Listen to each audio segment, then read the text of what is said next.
는 과연 이제 우리가 그 사회의 불확실성 위기라고 하는 그런 상황, 불교의 이제 그런 상황들을 이제 객관적 시간으로 제 3자 입장에서 봤습니다. 그러면 이렇다면은 이번에는 불교 또는 불교 유산이 가진 가치라고 하는 거를 한번 그 바깥에 있는 사람 입장에서 그 불교 가치를 어떻게 볼 수 있는지라고 하는 것을 한번 보고, 그래서 그 불교 가치를 기반으로 해서 이 불확실성 위기 시대에 불교가 미래 대응을 어떻게 할 것인가라고 하는 방향성을 좀 논의해보고 같이 생각해보는 시간으로 갖도록 하겠습니다. 불교의 진정한 가치라고 얘기를 했습니다. 과연 우리는 우리 자산, 나의 능력, 이것을 우리 스스로 과연 잘 알고 있는가? 라는 부분입니다. 물론 잘 알고 있겠죠. 그러나 자기 스스로 못 보는 것도 있을 수 있습니다. 내가 내 능력을 못 보는 부분이 있듯이 내가 우리 자산의 가치를 직접적으로 못 보는 부분도 있지 않을까라는 생각에서, 그럼 우리가 우리 불교의 가치를 진정으로 이해하고 있는가? 이거는 일반 대중의 시각으로 한번 봤습니다. 아까 잠깐 말씀을 드렸지만 불교 또는 불교 유산의 가치, 크게 봤을 때 종교의 가치가 아까 사회 자본적 가치, 사회 자산이라는 표현을 좀 했습니다만 그 부분이에요. 종교가 사회에 끼치는 선한 영향력, 나쁜 영향력 빼고 선한 영향력, 그것은 우리 사회적 자본의 가치와 기능이라고 얘기를 할 수 있습니다. 한 예를 잠깐 드려보면 2020년도에 이제 문화관광연구원에서 연구한 게 있습니다. 이게 뭐냐면은 그 사회 변화에 따라서 이 뭐 종무행정을 뭐 얘기를 했습니다만 여기에 이제 몇 가지 제시표가 제가 한테 들어와서 보는데, 그때 이제 그 종교의 가치의 강점은 뭐고, 종교의 강점은 뭐고, 또는 기회 요소는 뭐고, 약점은 뭐고, 뭐 위험 요소는 뭔가, 이렇게 한 그 자료가 있어서 제가 흥미로워서 저걸 봤는데요. 종교 가치의 강점이라고 하는 것은 종교가 가진 보편적인 가치를 얘기를 하고, 종교의 정신적 또는 기능, 그 다음에 국가, 국민의 영향력, 또 사회적 활동, 이런 걸 강점으로 보고 있습니다. 그 다음에 또 그 불교가 가진, 종교가 가진 그 어떤 기회는 현대사회에서 이 더 각박한 게 살아가는 이런 사회에서 종교의 기능이 더 커질 것이다 라고 또 보는, 그것도 하나의 기회다, 수요가 증가할 것이다, 이렇게 보고 있습니다. 그 다음에 뭐 디지털 뉴노멀 시대에 대응할 수 있는 그런 한 역할이 있겠다, 종교가, 이런 것을 기회로 놨습니다. 그런데 제가 이걸 보면서 이 가치가 이거밖에 없을까? 이렇게 가치가 이거밖에 없을까라는 의문을 가졌어요. 지금 얘기하고 있는 것은 이것은 종교 본연의 기능을 가진 가치예요. 그런데 여기에 이 종교의 사회적으로 주는 이런 기본적인 종교적 가치 이외에 아까 말씀드린 불교 또는 불교 유산이 가진 다른 가치들이 굉장히 많고, 그것이 또한 사회에 영향력을 줄 수 있는, 영향을 끼칠 수 있는 것들이 많은데 이런 거에 대해서는 생각을 안 하고 있구나라는 생각을 좀 했었습니다. 그래서 이런 것을 포괄하는 거, 이 기존의 종교적 가치를 더불어서 어떤 유산이든 어떤 가르침이든 간에 그 사회에서 사회를 움직이게 하고 그 사회의 병폐를 치유할 수 있는 그런 기능이라고 하면은 그것은 다 종교가 지닌 사회적 자산에 포함시켜야 된다라는 겁니다. 그러니까 여기서 이 말을 드리는 것은 종교, 특히 불교의 사회 자본적 가치라고 하는 것은 이렇게 폼 좁게 볼 게 아니라 폼 넓게 봐야 된다. 즉 불교의 사회적 가치와 선한 영향력이라고 표현을 했습니다만, 그 선한 영향력이라고 하는 것은 앞으로 우리 사회의 불확실성 위기를 말씀드렸습니다만 그 사회의 문제를 해결할 수 있는 수단이다, 해법이다, 해법의 역할을 할 수 있다라는 말씀을 드리고, 그래서 불교만이라도 이 사회 자본적 가치와 기능이라는 인식을 좀 폭을 넓히자라는 말씀을 첫 번째 드리겠습니다. 자, 두 번째 중에 이것도 사회적 자산 가치 중에 기본 유치하면 늘었는데, 우리가 저기서 조금 분류하면 또 무슨 얘기를 할 수 있냐면 사회 관계 자본 가치라고 얘기를 합니다. 관계라고 하는 것은 인간과 인간과의 관계, 또는 불교와 인간과의 관계, 이런 것들을 갖다 우리는 관계 자산, 관계 가치라고 얘기를 합니다. 나한테 우군이 있다, 나한테 우리 불교에 굉장히 긍정적인 역할을 미치는 사람이 있다. 그런데 그 사람이 사회 고위층이다. 그러면 이거는 더더욱이 중요한 불교의 뭡니까? 관계 자산이죠. 얼마 전에 뉴스에 보니까 복령사에 그 국회의원들이 다녀갔죠. 문화유산 그 사람들도 잘 대해드렸죠. 왜 잘 대해드렸을까요? 이제 앞으로는 뭐예요? 그분들은 우리의 중요한 사회적 관계 자산이기 때문에. 저는 오늘 여러분들하고 인연을 맺었습니다. 저는 여러분들하고 무슨 관계가 되는 거죠? 네, 관계 자산이 되는 겁니다. 제가 삐지지 않는 한. 자, 그게 관계, 사람과. 자, 그런데 이제 그런 얘기를 했습니다. 사진이 이렇게 많이 나왔습니다. 뭐 이거 조계사 사진 되겠죠. 때 되면 저렇게 많은 사람들, 불자들이 와서 기도드리고 하지 않습니까? 저분들 무슨 자산일까요? 관계 자산이죠. 우리 불자들 중요한 관계 자산이죠. 잘 돼야죠. 관계자산. 자산입니다, 우리. 이거는 국회에서 아마 저기 우리 밥그릇 저기 사찰 그릇 보니까 저 진관사 그릇이죠. 진관사 양식이죠, 사찰 음식. 국회에서 저거를 이제 대통령과 이제 저 중요한 국가의 의사결정을 하고 이런 분들, 또 총무원장님하고 또 이렇게 그런 관계를 막 맺고 하는 이런 부분들, 그거 뭘까요? 그 중요한 관계자산이에요. 한 가지. 이 사람들은 뭡니까? 어느 사찰에 와서 구경을 왔네요. 관광객들이죠. 그죠? 관광객들은 우리의 문화와 이런 걸 보러 오는 우리 신도도 아니지만, 저런 사람들은 어떻게 볼까요? 우리 뭐로 볼까요? 관계자산. 자, 그런데 관계자산도 두 부류로 나눕니다. 관계자본이라고 하는 것은 나하고 깊숙한 네트워크, 연결성을 가지고 지속적으로 일어나는 교류가 일어나는 자산을 우리는 관계자산이라고 얘기합니다. 일시적으로 이렇게 이 사람들이 뭐 계속해서 올지 안 올지는 모르지 않습니까? 관광객들이고 이러니까 일시적으로 우리의 어떤 불교 또는 불교 유산에 대한 매력성을 갖고 방문한 그런 관광객들, 저 자산은 관계자산이 올지 안 올지 몰라요. 관계자산이라고 말을 하는 것보다 저런 자산은 교류자산이라고 얘기합니다. 아까 그런 관계자산의 인구수, 우리가 관계자산이 딱 보니까 우리 사찰하고 관계자산이 한 200명이야. 그 200명에 우리는 관계 인구를 가진 거고, 우리 사찰에 매년 오는 일반 관광객 수가 100만 명이야. 그러면은 우리 사찰은 100만 명의 뭐를 가졌습니까? 교류 인구를 가진 겁니다. 인구. 대단히 중요한 거죠. 아까 지역 발전의 시작은 인구로부터 시작된다고 했습니다. 관계 인구든 교류 인구든 이걸 가졌다는 얘기는 굉장히 중요한 인구 자산을 가졌다는 거거든요.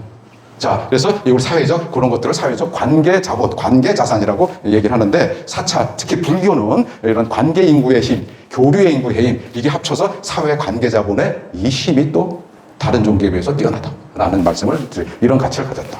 제가 요즘에 굉장히 강조하는 가치입니다. 이게 뭐냐면 불교가 가진 불교 및 불교 유산의 국민 정서 치유 자산입니다.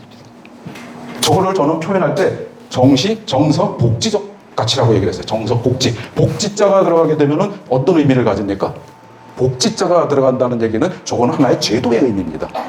불교가 일반 대중들의 정서적인 아픔을 마루로 만져주고 치유를 해줄 수 있는 그런 역할을 가졌다면, 그것이 우리 불자들뿐만 아니라 일반 사회에서 그 역할을 할 수 있다면 그거는 제도적인 거란 얘기죠. 그래서 그거는 불교가 가진 정서 복지적 가치라고 저는 표현합니다. 그 정서 복지적 가치 중에 부처님의 가르침이 있습니다. 요즘 우리 많이 뜨는 명상이라는 거, 우리 뭐 선명상이라는 표현을 쓰죠. 그 다음에 생태 치유, 에코시스템, 생태계가 에코시스템이죠. 그 생태계를 기반으로 치유 활동, 우리 뭐 산림욕이라 이런 얘기만, 그걸 갖다 우리는 에코 힐링이라고도 얘기를 합니다. 또는. 자, 그러한 지주는. 그리고 저는 뭐 이런 그쪽을 전공을 했습니다만, 우리나라 사찰들, 도심 주변에 있는 사찰 말고 여기도 아주 좋습니다만, 대부분의 그 지방에 있는 사찰들이 다 아주 명당에 위치해 있습니다. 그 명당에 위치해 있다는 것은 무슨 얘기냐면은 생태적 가치가 상당히 높다는 겁니다. 그렇다고 생태적 가치가 높다고 하는 것은 일반 대중들한테 생태 치유의 기능을 가질 수 있는 잠재력이 크다라고 우리가 표현할 수 있죠. 그래서 어떤 사찰 가면 많이 맨발로도 걷고, 그거 다 그게 생태 치유입니다. 그런 것을 우리가 아주 요즘 하다는 건강과 영양에 대한 이런 부분, 사찰 음식입니다. 저는 사찰 음식 바로 공양, 사찰 음식 따로 떼어놓고 얘기를 하지 않습니다. 사찰 음식과 바로 공양이라고 하는 것이 뭐 뒤에 나오겠습니다만, 이제는 종교의 경계를 넘어서 밖으로 나와야 된다. 무슨 밥상으로? 일반 대중의 치유의 밥상으로 나와야 된다. 그것이 사회적 가치와 대중화라고 저는 표현을 하고 있습니다만, 이런 것들이 우리를 치유해 줄 수 있는 정서적 가치의 자산들입니다. 또한 많은 예술과 문화들, 이게 문화적인 치유라고 얘기를 하죠. 이런 것들이 우리의 불교가 사람과 사회를 구하는 가치와 기능이다, 이것이. 이거는 이제까지 잘 논의를 안 하던 종교적 기능, 그게 아니라 이것은 일반 대중의 정서, 국민 정서를 치유할 수 있는 그런 자산들이다. 이것도 우리 사회적 자산 범죄 포함시켜야 된다라고 얘기를 하고 싶습니다.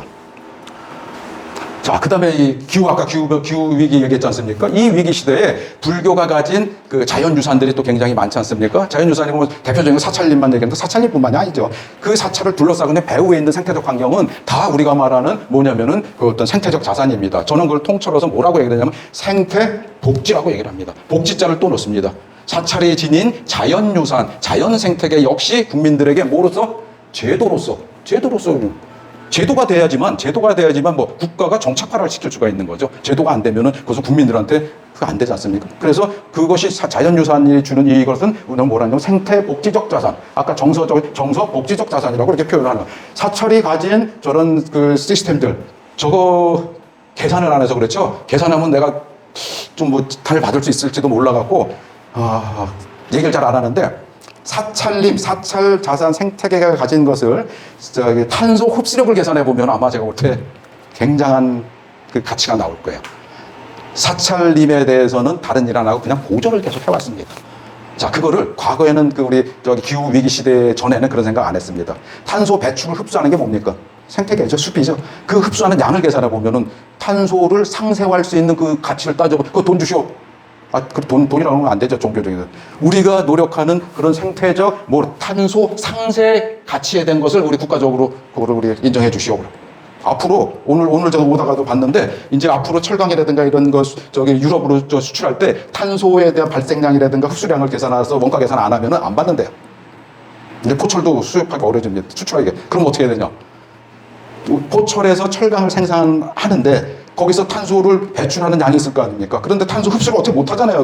그러니까 탄소 흡수를 하는 거 사오는 거예요. 나는 내가 못 하니까 탄소 흡수하는데 내가 사올게. 그걸 여기다 붙일게. 먼 얘기지만 그것을 사찰림을 해서 흡수하는 양을 우리가 샀게. 또 이것도 흡수 자산이죠. 그런 게 또한 자산이 될 수 있다. 그것뿐만이 아니라 이것이 생태 자산이 주는 그런 탄소 흡수력이라든가 이런 것뿐만 아니라 그것이 주는 어떤 우리 치유 효과, 기후 우울증에 대한 치유 효과 이런 것들까지 하면은 우리 사찰이 가진 자연유산 또한 굉장한 중요한 사회적 자산 가치를 가졌다라고 이제 얘기를 할 수가 있겠습니다. 그래서 이게 약간 조사를 해놨는데요. 가치를 함부로 내놓지를 못하겠더라고요. 이게 또 나중에 또 시비가 될 수도 있기 때문에 그러나 큰 가치를 가져. 불교도 어떻게 보면 사유자산이지 않습니까? 사유자산이 가진 생태적 가치가 굉장히 크다. 종단에서 많이 관심을 가지고 있을 겁니다만.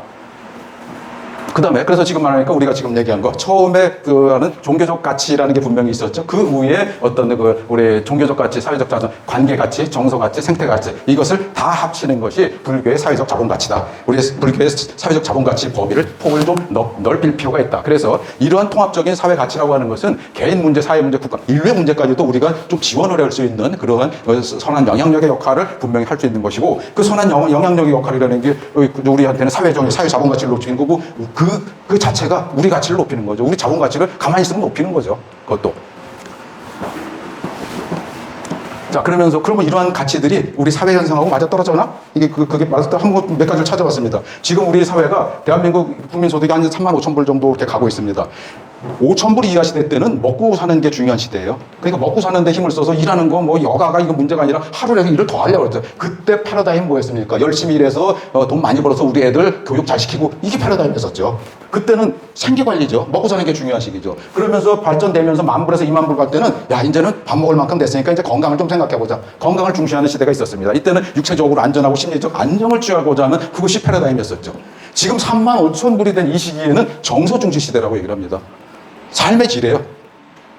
삶의 질에서 가장 중요한 것이 되는 게 뭐냐? 환경가치, 사회가치, 즉 자존감, 내 사회적 자존감, 그 다음에 자아실현 욕구를 어떻게 이것이 중시되는 시대입니다. 이렇게 정서가 중시되는 시대는 정서관리형이라고 하는 복지가 필요한 거죠. 이때 필요한 것이 아까 얘기한 사회 정서 복지, 사회 우리 생태 복지, 이런 것들이 필요한 사회다. 지금 어쩌면 불교에서 가진 그런 가치의 유형이 지금 이 사회가 안고 있는 그 시대하고 정합성 맞아 떨어지고 있다라는 말씀을 하나 드리려고 하고요.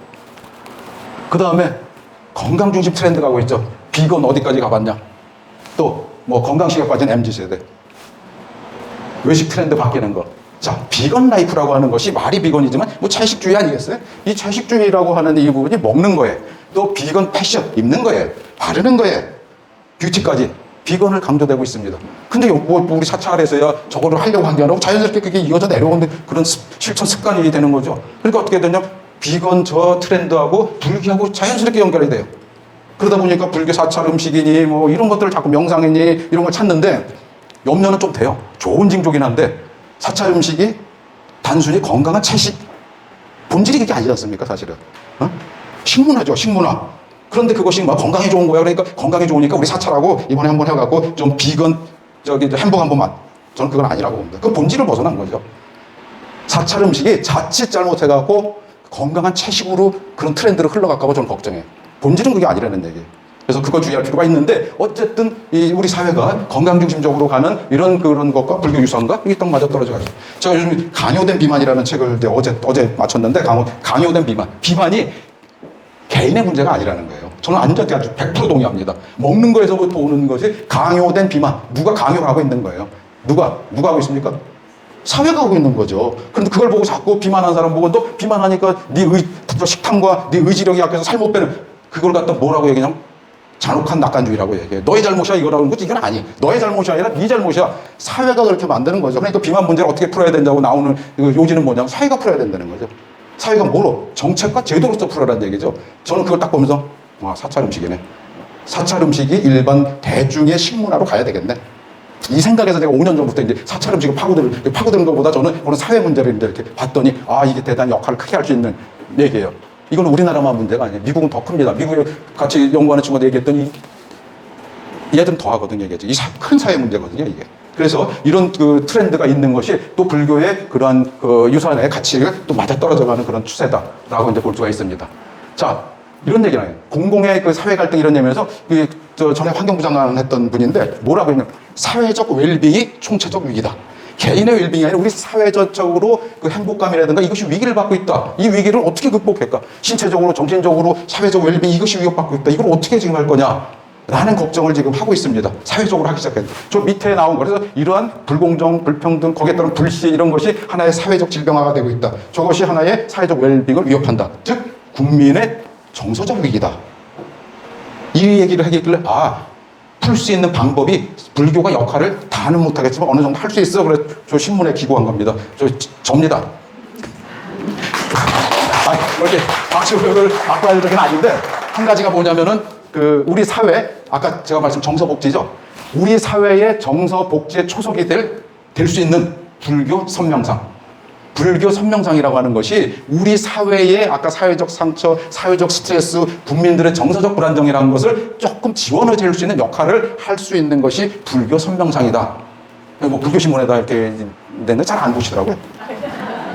그래서 하면서 여기서 염려하는 사회적 웰빙의 문제를 조금 우리가 불교가 역할을 할 수 있다는 의도에서 쓴 거고. 두 번째는 뭐냐면 얼마 전에 진관사에서 사찰 음식 세미나를 했습니다. 그때 이제 제가 발표를 했는데 제가 발표한 내용은 사찰 음식과 바로 공양의 사회적 가치와 대중화. 이겁니다. 요지는 뭐였었냐면 우리 사찰 음식과 바로 공양이라고 하는 것이 아까 환경 얘기를 했습니다만 그 사찰 밥상은 되게 환경적 가치가 높다. 그래서 지금 제가 외국 사람들하고 조사하는 게 뭐냐면 사찰 음식의 재료들이 이제 특정 진관사 거를 이제 사례를 하고 있습니다만 이제 절마다 사찰마다 틀리니까 그래서 진관사에서 쓰는 재료들은 어디서부터 오는가? 탄소 발자국을 얼마나 흘리고 오는가? 이걸 이제 계산을 하는 거죠. 그 다음에 거기서 나오는 음식물 쓰레기가 일반 식당에서 나는 음식물 쓰레기 양이 어떻게 되는가? 이걸 막 조사를 하고 있습니다. 여러 가지 측면에서 이제 보고 있는데 환경적 가치가 높다고 저는 판단하고 두 번째는 사회적 치유 기능이 굉장히 높다. 그 밥상이 만들어지고 하는 그 과정과 그것을 경험하고 하나의 식문화의 태도죠. 먹는 거예요. 그것을 배우게 하고 두 번째 아까 얘기한 강요된 비만이라든가 그 다음에 애들 과잉 행동이라든가 음식으로도 많이 기인을 합니다. 그것을 줄여주죠. 그래서 저는 그 시도를 좀 해보려고 그랬는데 뭐냐면 이런 음식들이 단순히 그냥 와서 건강한 음식이니까 한번 먹고 이게 아니라 저런 것들이 학교 급식에 영향을 줄 수 있는 거, 병원식으로 갈 수 있는 거, 이걸 한꺼번에 다는 못 가겠지만은 그런 거를 그다음에 직장의 급식 식당을 해서 어떤 얘기 조금씩 접근해 볼 수 있는 그런 모델을 만들어 보는 거를 좀 구상을 하고 있는데 그런 것이 이제 필요하죠. 그래서 그것이 일반 가정에서도 사찰 음식의 그런 방식이 다는 못하겠지만 일부 이런 거 적용해 줄 수 있는. 그래서 저는 사찰 음식을 네 가지 가치를 놓고 하나는 환경적 가치, 그다음에 사회적 가치, 그다음에 같이 다 먹고 그러지 않습니까? 포용의 가치. 그래서 요지는 그겁니다. 이러한 선한 영향력을 갖고 있으므로 사찰 음식과 바로 공양은 이제 종교적 경계를 넘어서 선한 영향력을 확산시키기 위해 사회로 나와야 될 때다. 이렇게 이제 얘기를 해서 이 사찰 음식과 명상만으로라도 우리 사회에서 염려하고 있는 사회적 웰빙의 위협이라고 하는 것을 조금 지원을 할 수 있는 그런 여지가 있다는 이런 말씀을 드리겠습니다. 그 다음에 이제 그래서 이러한 또 한 가지 뭐냐면 사회적 새로운 문화적 관심입니다. 깜짝 놀랐습니다. 작년까지만 해도 이 정도는 아니었었는데 이 젊은이들의 어떤 불교 전통 문화에 대한 관심, 또 아까 힙한 또 핫한 불교라고 얘기를 했습니다. 이게 관심이 굉장히 높아지고 있는 이런 부분들. 그 다음에 또 우리 현대의 정신건강과 불교 이런 관심들이 굉장히 높아지고 있는데 이 불교 유산의 가치와 사회 관심과 요거 아주 굉장히 중요한 의미를 가졌다. 어떻게 보면 굉장히 기회소다. 이 가치를 어떻게 잘 융합하냐가 문제다라고 말씀했고 다만 염려하는 게 사찰 음식은 단순히 건강한 채식은 아니다.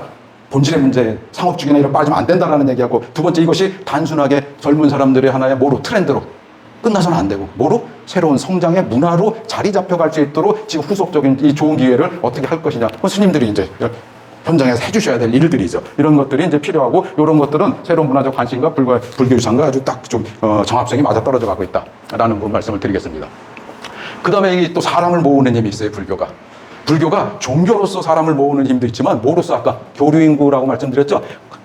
문화 자산적 가치가 상당히 크기 때문에 그 문화적 가치와 매력성으로 사람을 관광 유인 효과가 또 상당히 큽니다. 즉 문화로 사람을 모으고 그 사람이 또 사람을 모으는 그런 사람 인구 유인력의 힘을 가진 것이 또 불교다. 그런 또 역할을 할 수 있다라는 말씀 드리고, 또 요즘 들어서 국가가 그러한 것을 정책화하기 시작했습니다. 뭐 아직까지 수준은 낮습니다만 국민 정신 건강에 대한 관심이라든가 이런 부분에 이제 관심을 가져서 아마 그것이 이제 정책화가 될 거로 보는데, 정책화에 어떻게 이제 우리가 그걸 문화화시킬 수 있는 역할을 불교에서 뭐 종단에서 그건 해야 될 일이 있습니다만, 그런 역할이 이제 또 국가 정책과에 맞아 떨어지는 부분이 있다라는 부분이 우리한테는 좋은 기회적인 요소다, 이렇게 말씀을 이제 드릴 수가 있겠습니다.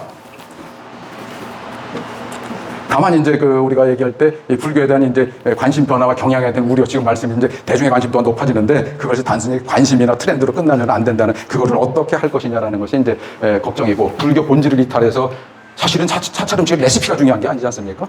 레시피가 중요한 거지. 그 전체적 문화지 그것이 아니다. 그러니까 그것이 어떤 불교 본질에 이탈할 우려, 그 다음에 또 상업주의에 편승을 할 수 있는, 기업은 아주 적극적으로 이용할 수가 있습니다. 좀 요새 좀 약간 뭐 그런 게 보이긴 합니다만, 그래서 건강한 채식하고 사찰하고의 연결 맺어서 어떤 상품을 만들어내고 이러는, 조금 이제 어떤 본심인지는 모르겠습니다만 그런 염려는 좀 하고 있습니다. 그래서 거기에서 좀 우리가 잘 지켜나가야 될 것이다. 자, 이제 우리가 불교 자산의 가치도 해봤습니다. 이제는 불교가 무엇을 어떻게 할 것인가라는 부분을 하겠습니다. 지금 예상대로 가면은 시간이 좀 걸릴 것 같아서 질의응답 시간이 좀 줄어들어도 괜찮겠습니까? 이거 빨리는 하겠습니다. 말하다 보니까 이게 또 늦네요. 그래서 교수들은 시간을 많이 줘야지 많이 풀어놓습니다. 자, 지금 얘기한 거 전제 조건을 달겠습니다. 불교의 사회 자본적 가치와 영향력 대단히 크다. 제가 생각하는 불교의 사회 자본적 가치와 영향력은 대단히 크다. 그것을 전제로 깔고 얘기를 하겠습니다. 자, 불교 유산의 기능과 같이 아까 얘기한 것처럼 뭐 명상 사찰 음식만 얘기를 했지만은 이런 것들이 하나의 뭐가 될 수 있다. 성장의 문화의 잠재성이 굉장히 크다라는 겁니다. 크기 때문에 불교 문화, 불교 유산의 가치 이런 것들이 사회 문제의 잠재적 해법이 될 수 있는 그런 성장 문화의 가능성이 있다. 그래서 저는 뭐 이것을 얘기했을 때 맞을지 모르겠습니다만, 불교 유산은 이제 종교적 경계를 넘어서 우리 사회 문제의 치유 해법의 성장의 문화로서 사회로 나와서 우리 대중과 사회에 선한 영향력을 확산시켜줘야 할 의무도 가지고 있다. 이렇게 말씀을 드리겠습니다. 그래서 그렇게 하는 것이 지금 필요한 것이다 라는 부분인데, 그렇게 하기 위해서 우리는 뭘 해야 되는데 뭘 할 것인가 하면 문제죠.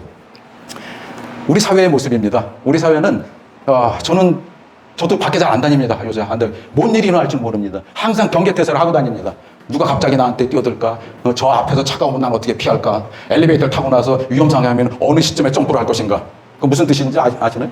엘리베이터 탔는데 엘리베이터 갑자기 뚝 떨어지기 시작합니다. 그럼 어느 시간에 확 달 텐데 그 닿는 계산을 딱 해갖고 거기서 점프를 딱 하고 충격이 좀 덜하지 않겠나? 이제 별 생각을 다 하고 다닙니다. 엘리베이터에 모르는 사람이 탔을 때 난 어떤 방어 자세를 취할 것인가? 그만큼 이상한 사회입니다. 이상한 사회가 되는 게 이제, 그래서 그런 사회일수록 사실은 리더십이라고 하는 것은 정말 예측 가능하게 만들어요. 명확하고 예측 가능한 것을 제시를 해야지 거기에 따른 조직 구성원들이나 국민들은 그거 맞춰서 편해질 수 있는 거죠. 그렇게 해야 될 것이 우리 사회인데 지금 과연 그런가? 라는 반성을 해보면서 우리는 앞으로 무엇을 할 거인가 준비를 해야 된다는 겁니다. 아까 말씀 잠깐 드렸습니다. 이런 위기가 있어요. 이런 위기 상황에서 나오는 결과를 보니까 몇 가지 단어가 나옵니다. 소멸해요. 뭐가 자꾸 없어지고 있어요. 사람도 없어지고 지역도 없어지고 있어요. 두 번째는 붕괴예요. 붕괴. 환경 체계도 붕괴가 되고 어떤 사회 체계가 자꾸 의료 체계가 붕괴라는 단어가 또. 세 번째는 뭐냐면 상처예요.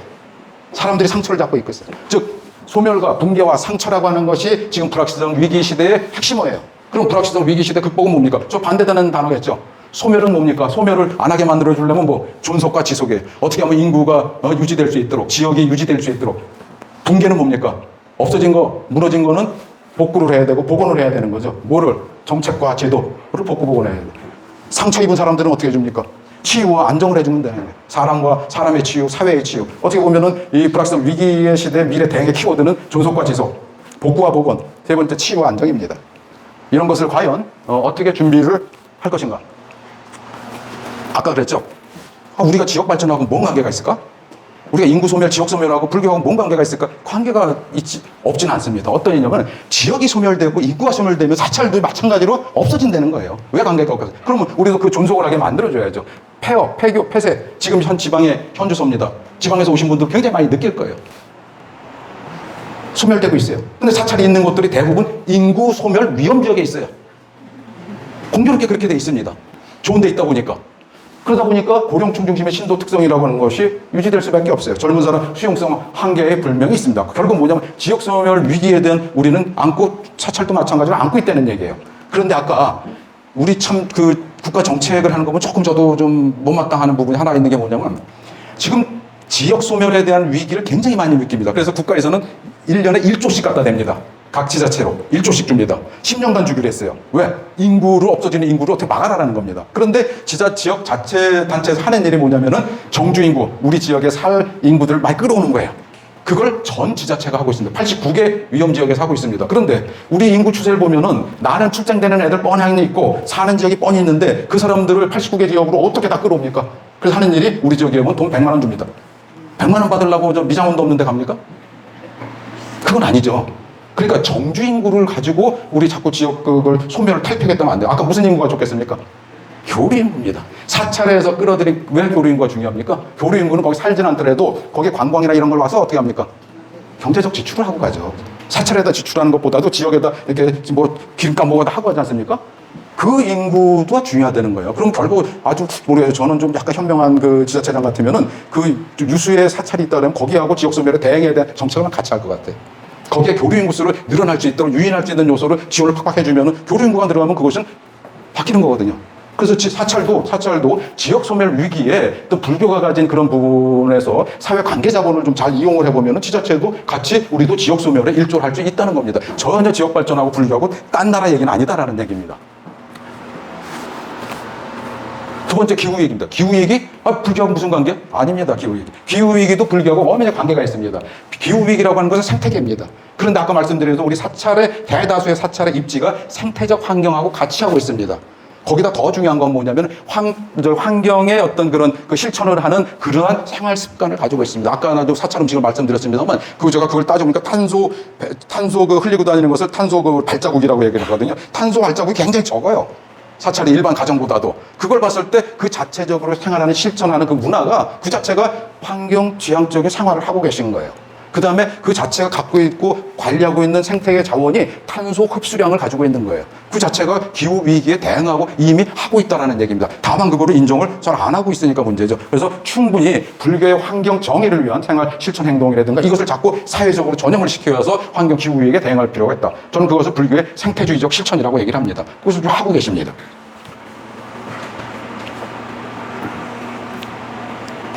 그 다음에 이제 그 어떤 가장 중요한 건 사회 불안 극복이죠. 이거는 뭐 더 설명 안 해도 하겠다. 사람 대중이 안고 있는 정서적인 불안, 사회적인 불안, 이것을 아까 불교 유산으로 충분히 사회 그 국민들의 대중의 정서적인 치유 효과를 내줄 수 있는 이런 부분들. 어떻게 정서 위기 극복에 불빛을 밝힐 것이냐. 저는 충분히 불교가 가진 유산이 우리 국민들의 가진 정서적인 질병 이런 부분들을 우리는 고쳐줄 수 있고 그런 사회적 위협에 대한 충분히 방어책이 될 수 있다는 생각을 하고 있습니다.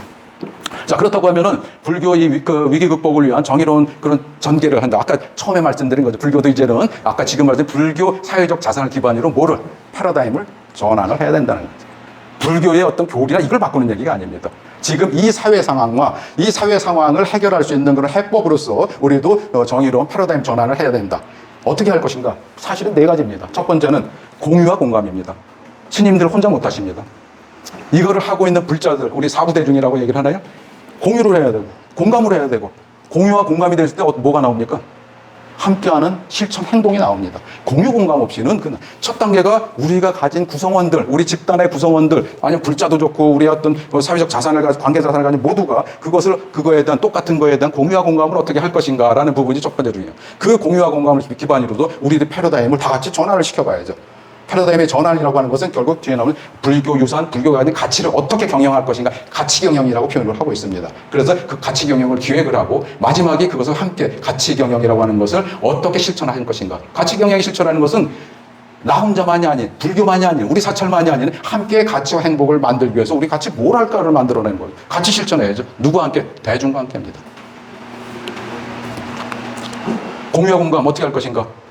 한 가지입니다. 공유하고가 집단적 자각이 필요합니다. 지금 오늘 계신 스님들은 그래도 조금이나마 저하고 같이 집단적 자각을 했습니다. 우린 집단적 자각을 해서 쫙 돌아가시면 이제 다른 집단적 자각을 전염을 시켜야 됩니다. 사회적 전염. 집단과 자각, 그 느껴야죠, 다. 그래서 저도 정말 열심히 다니려고 합니다. 불교에 뭐 이게 아니라 제가 느낀 이거 한 5년 됐나. 그리고 또 이상 불교와 관련된 공공기관에 2년 나가도 있어서 뭐 스님들도 만약에 접촉을 하고 그랬습니다. 국립공원 공단이라는 데가 같이 있지 않습니까? 그래서 거기 2년 나갔다 있다 보니까 워낙 이제 유대관계도 좋고 그래서 저도 나와서 보니까 이제는 은퇴를 하고 나니까 누가 시켜서 하는 게 아니라 내가 하고 싶은 일 합니다. 아무 구속도 안 받습니다. 연구비도 요즘 안 받습니다. 연구비 받으면 어떻게 됩니까? 연구비 주는 사람의 입맛을 맞춰줘야 되니까 안 받고 그냥 하는 게 편합니다. 그래서 그래야지 내 얘기를 할 수 있고. 이게 집단적 자각입니다. 서로 느껴야 된다는 이런 부분. 그래서 공유공감이라고 하는 것은 서로 함께 느낄 수 있는 집단적 자각이라고 하는 것이 필요하다. 그래서 불교의 가르침이 뭔지, 불교 유산의 가치는 이런 것들이다. 그것만 있는 게 아니라 이런 것들이다. 그래서 이걸 느끼고 우리가 이걸 해서 사회에 어떤 영향력을 발휘할 것인가. 이거 같이 느끼다. 그래야지만 변화와 혁신이라는 것이 나타날 수가 있다라는 말씀을 드리고. 자, 그리고 또 패러다임 전환해야 되는데 어떻게 할 것인가. 오늘 여러 스님들을 아주 조용하게 고요하게 아주 리더십의 가장 기초가 되는 덕목을 갖추신 거예요. 뭐 경청. 너무 잘 듣고 계세요.